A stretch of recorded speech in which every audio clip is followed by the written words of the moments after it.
Alrighty, guys, let's start out this podcast with a big thank you for 100 episodes of the Access Blockbusters Pod. I know it's been a couple episodes still, but again, just wanted to really say thank you and follow up on a promise that I made a couple episodes ago. Let's answer some of your questions that you put in to the comment section and sent to me for the AMA. I have a lot of great questions here from some channel subscribers and people who have been on the channel and just really been amazing to just share their thoughts on different things. So I'm really appreciative of that. And without further ado, guys, there are a lot of questions to actually get through. So in order to not make this first AMA segment 20 minutes long, let's get into your questions, shall we? All right, so I'm not going to go in any particular order here. I have the questions lined up on my screen, and we're just going to go through and read them and try to answer them as honestly as we can. So first question up, Silver Screen Edits YouTube. Again, somebody who I've been seeing on the channel for a while now. Super grateful for your support. Thank you so much. And they ask, what are films that have either surprised you or let you down this year and why? I'll answer the latter part of this question first. A film that I think I was particularly let down by is Mickey 17. Because I've been on the record of saying I'm just not the biggest fan of Parasite. I know that's perhaps controversial and whatnot. And I'm not saying it's incompetently made or anything like that. But, I just think it's not quite the movie for me, tonally and things like that. But I respect Bong Joon-ho as a filmmaker very, very much, and I was really looking forward to what he had in store after Parasite. So Mickey 17, the trailers looked really interesting, the concept looked really interesting, and I was just really disappointed by that movie this year. I don't know. I mean, it really just didn't do it for me, and I think the more time that passes, the less I like that movie. Honorable mention goes to Snow White. I guess dishonorable mention. I don't know if I was expecting a whole lot from that movie, but it just wasn't the best movie for me. Movie that surprised me this year. I'm not going to say that there's been a movie that I was really not looking forward to this year that just came out of nowhere and shocked me. I will say a couple of films. Fantastic Four First Steps. I don't think I was expecting to love it that much. At the time I said top 5 MCU movies. I don't know if I'd say top 5 anymore, but definitely top 10 for me. It is just, I love that movie. And another movie that is in that vein is the How to Train Your Dragon live action remake. Again, we can have a conversation. We have had conversations about should they be made and what should we do about these live action shot for shot remakes. But in a vacuum, as somebody who has great nostalgia and emotion and connection to that original animated film, I quite enjoyed that movie. So those were the two films that surprised me this year thus far. Moving on to the next question from Silver Screen Edits YouTube. What's the most valuable thing you've learned from doing the podcast for 100 episodes now? Congratulations. Thank you so much. Again, really, really, really, really, really, really, really appreciate it.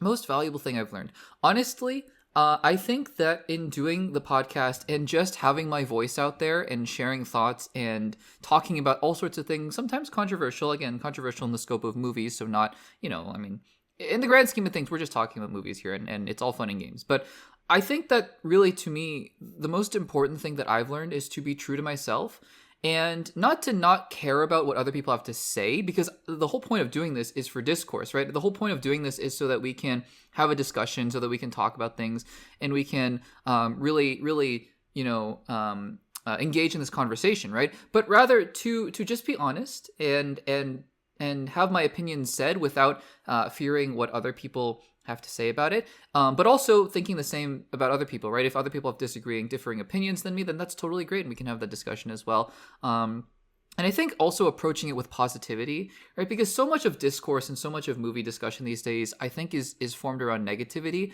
And so I've really, in trying to have a positive mentality about all of this, I think has been super, super valuable. And I've been really glad to have been able to do that for 100 episodes. So that is that. Next question up is from Superwise, a good friend of the channel. Thank you, Superwise, for all of your questions and for continuing to just be here and pop in the comments. I really, really appreciate it. Superwise, he asks, which composers are on your wish list to make some iconic scores for upcoming heavy hitters, Brave and the Bold, Wonder Woman, X-Men, etc.? That is a great question. I am a big fan of music in movies. I love movie musicals and I love soundtracks and things like that. Honestly, I think, I think hearing the people that have been kind of the up-and-comers or the heavy hitters thus far, I think would be good to continue to hear from. So Hans Zimmer and Michael Giacchino are two obvious names that stick out to me, but those are the obvious ones. They've done tons of superhero movie fare. I am totally blanking on the composers of Shang-Chi and Thunderbolts. I thought those scores were quietly underrated as well. I kind of like them. So yeah, I don't have any particular names in mind, but I think that continuing to hear those composers.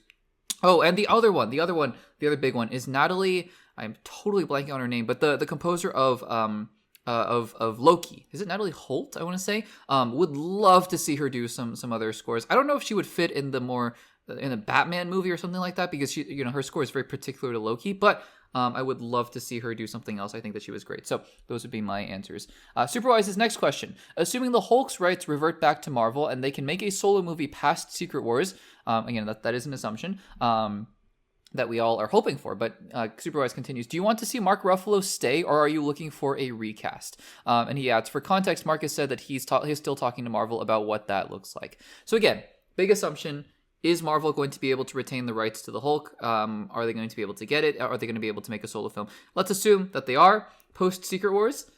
I'm going to say I actually would like to see a fresh take on the Hulk at that point, barring one thing.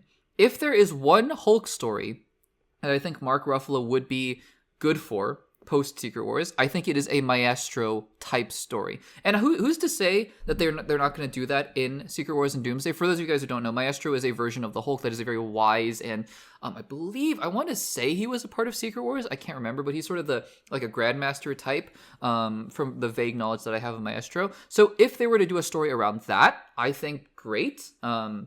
That is a version, because let's be honest, Mark Ruffalo is not getting any younger. We'll see what version of the Hulk he brings to Spider-Man Brand New Day, but he is not getting any younger. And I think that for a kind of an older version of Hulk, I think that would be very interesting. But if we're going to go younger version of Hulk, I think I would like to see a recast at that point. That is just me. So thank you for that question. Next question up is from, I think it's Jose Man, 33221. Again, I apologize if I mispronounce any of your names. And they ask, two questions here. Thoughts on Daniel RPK saying Marvel is thinking about keeping Hugh Jackman after Secret Wars? Okay, so first of all, Daniel RPK. I keep up, like I've been saying, I keep up with some of these leakers and scoopers, right? Daniel RPK being one of them, because I'm just curious to see what they have to say. But we've always said on the channel that these kinds of sources are not the be-all, end-all for my news and my information. Deadline, Hollywood Reporter, Wrap. Those are the kinds of sources that I take to the bank, right? But that being said, Daniel RPK is right sometimes. So if he says that Marvel is thinking about keeping Hugh Jackman around after Secret Wars, I'm not going to deny that. It could very well be possible. I love Hugh Jackman. Hugh Jackman is one of my, if not my single favorite actor in Hollywood. I love Hugh Jackman. I don't want him after Secret Wars. I want him to do one or two more appearances as Wolverine, if any more, and that would be in Doomsday and Secret Wars, and that's it.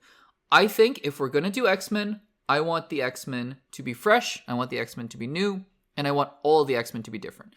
I just don't see the value in keeping Hugh Jackman around after Secret Wars. I would love to see a different take on Wolverine. And that is, as somebody who loves Logan, who just did a segment saying X-Men Days of Future Past is one of the most underrated comic book movies ever, who loves Hugh Jackman, I would like to see a fresh face play Wolverine. And another question from Jose, man. Superior fan cast, Taron Egerton or Matt Wood? And to that question, I say I don't really have an opinion, to be honest with you. Because again, a lot of the fan casts that we have, I think for the versions of the movies that we end up seeing, they wouldn't work as well as we think they would, right? I think like Heath Ledger, got a ton of backlash at the time of his casting. Hugh Jackman himself got a ton of backlash at the time of the casting. Pedro Pascal was not the pick that everyone else had when they were casting Mr. Fantastic. So I think, to be honest with you, I don't have a super strong opinion over any kind of fan cast for these kinds of films. I just want to see what kind of direction that they go with the movie in general. Jose Man's next question. Do you want to see OG Avenger recasts like Tony and Steve out of the gate in the soft reboot or down the line? That's a good question. I think neither. And if any, maybe down the line. The reason I say that is because maybe we stray away from those characters for a little while now.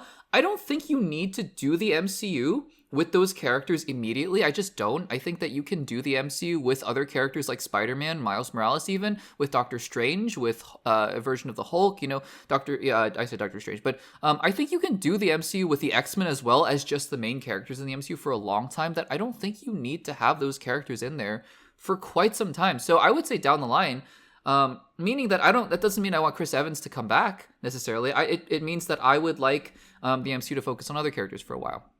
And the final question from Jose Man: Heroes for Hire show after soft reboot, are you keeping Mike Coulter and Finn Jones? So that's an interesting question. Actually, there is one more question from Jose Man. I apologize, but this question here: Heroes for Hire show post Secret Wars, are you keeping Mike Coulter and Finn Jones? I would say let's see what they do in Daredevil Born Again season 2. I would be more inclined to keep Mike Coulter because I've been enjoying him as Luke Cage more so than Finn Jones. But perhaps Finn Jones just needs needs some redemption in the role, much like Hayden Christensen did in AHSOKA as Anakin Skywalker. So if that's the case, and Finn Jones comes out and he's amazing as Iron Fist, then great, keep both of them. But if not, I'm kind of ambivalent, honestly. I don't know if I'd be the most excited for Heroes for Hire as a show anyways, but we'll have to see what the concept is. And the final question from Jose Man, there are still a couple questions after this. What's one thing the MCU is doing better than the DCU right now, and one thing the DCU is doing better than Marvel? That is an excellent question. I will say, one thing the MCU is doing better than the DCU right now is, I think, building momentum. Because I think that the DCU, and we're talking about right now, because the MCU was not building any momentum, I think, a couple years ago, to be honest with you. But I think right now, the MCU has gotten kind of a straight line path to where they want to go. And I think in order to get to that, they know what they have to do. So they're getting to the Spider-Mans, they're getting to the Avengers Doomsdays, and they're building the correct amount of hype and the correct amount of... I think they're doing what they can to really, set up the stakes well for Avengers Doomsday. Now, I'm not saying that DCU needs to do the same thing. I'm not saying that the DCU has to be building up to this grand event. I will say, though, that if James Gunn really is building up towards a Salvation type event, I don't know if I'm getting as excited as maybe he wants us to be. I don't know, maybe not. But I still think that in terms of just building up excitement for what's to come, I'm interested in what the DCU has to offer, but I'm not as excited for what is to come as I thought I would be. So there is that. And one thing that the DCU is doing better than the MCU, I think the DCU right now, I think it is being more consistent than the MCU. I think the MCU still in this time is kind of all over the place at the moment. We'll see how it all coalesces in Avengers Doomsday. But I think that the DCU, and again, by virtue of it being just James Gunn making these projects, it can afford to be more consistent. And I think that things are lining up a little bit better in terms of, okay, so we have a path to Supergirl, we have a path to Lanterns, Man of Tomorrow. I think that the tone and the style of the DCU and building up this world, it feels more consistent and cohesive than what the MCU is doing right now. That is what I will say. All right, questions here. We have two questions from Jake. Jake with there's some numbers and letters after that, but Jake asks a couple questions here. Do you want to see DC Studios bring back DC fandom instead of showing up to Comic-Con with one or two things, or James Gunn dropping stuff randomly on social media? Well, actually, James Gunn addressed this in an interview, and he said sometimes, it's fun to go to Comic-Con, but it's expensive, and sometimes he gets as much traction by just tweeting something out. Now, would I like to see something like DC fandom return? I think so. I think that those events are always really fun to cover. But at the end of the day, whatever James Gunn can do to generate excitement, I think I'm fine with. So honestly, I'm kind of ambivalent at that point. I don't really have a preference to that end. So there is that. Jake's next question: Warner Brothers is up for sale. Yes, Warner Brothers is up for sale. It's not something we've covered on the channel because that is just changing every single day. So waiting for something more definitive to happen before we cover it. But Warner Brothers Discovery is up for sale. So who do you want to see buy it? And DC. List some options here: Paramount, Universal, Netflix, Apple. I don't think I would like Netflix to buy, first of all, Netflix to buy Warner Brothers, because I think I would like a studio that is committed to theaters, right? And Netflix, I just don't think is committed to theaters. Apple, I don't know. Apple has put out some movies like F1 to theaters, and Killers of the Flower Moon, but they're still not, theaters first. So Paramount and Universal seem to make more sense to me. I just would like a company that really is committed to making movies and making them well and making them for the theatrical experience. I think that is what I would like to see. And the final question here, I know this segment has been going for a long, long time. Apologies. Anthony Chobot does pop culture. Thank you so much for submitting the final question here. What's your favorite DCU project thus far? My favorite DCU project thus far is Superman. I've said it before. I don't love any one of the 3 DCU projects, but I don't dislike any of them either. I think Creature Commandos is probably my least favorite, followed by Peacemaker Season 2, and then followed by Superman. And I think that I like Superman in general. It's not the earth-shattering, groundbreaking movie that I think a lot of other people think it is, and that's totally fine, if you do. But for me, I like Superman. I think it's the most consistent out of the 3 DCU projects. I think Creature Commandos' ending was a little bit disappointing, and it was a little bit all over the place. And I think Peacemaker 2, I think I could say almost the exact same thing. The ending was disappointing, and it was a little bit all over the place. But I think both of those projects had promise, and I enjoyed both of those to an extent. But I do think that Superman was my favorite of the 3. Guys, that will end the Ask Me Anything AMA segment. Hopefully, in the future, we'll be able to do more. Maybe when we hit 2,000 subscribers, we can do a live stream or something like that. I appreciate you guys so much. Thank you guys for submitting questions. And yeah, it was really fun, and hopefully we get to do this again. Let's dive into now the future topics.